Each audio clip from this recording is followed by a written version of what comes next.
After a long, tough tug-of-war of who gets to the Oval Office, finally and officially the D-Day arrived.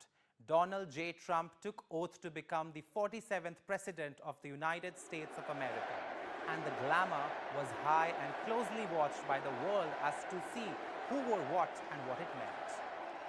The second-time First Lady Melania Trump, who is known for her notorious approach to fashion and isn't afraid to make a bold statement, wore a navy blue coat dress with matching Eric Javid's hat.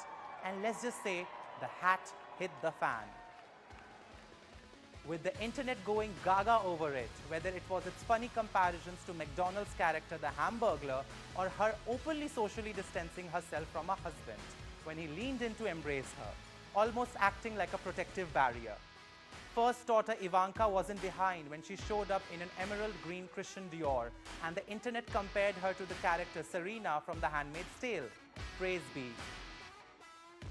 Usha Vance, who still looks as if she's processing it all, opted for a peony pink cashmere coat by designer Oscar de la Renta. For the inaugural ball, Usha Vance picked a custom evening gown by designer Raim Maikra. And let's just say even Rimakra gets it wrong sometimes. For the ball, Melania and her long-term stylist, Harvey Pierre, collaborated to design her a gown, a strapless white silk dress with thick bands of black silk. For the Liberty Ball, Ivanka wore a Givenchy haute couture dress made from taffeta and organza in off-white with black floral detailing on the bust, which she styled with elbow-length black gloves.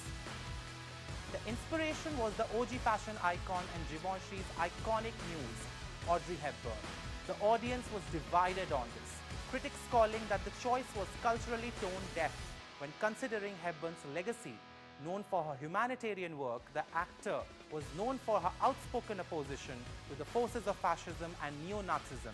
She spent years advocating for children and women as an ambassador for UN, traveling to war-torn regions and using her platform to support international aid efforts. Well, it's unsure what would Miss Hepburn think of this, but we can say this for sure, that the first family is aiming for high fashion and you can't touch this desperate opulence.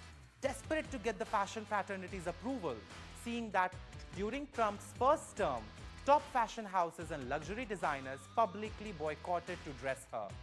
And lastly, from the guests, one person stood out.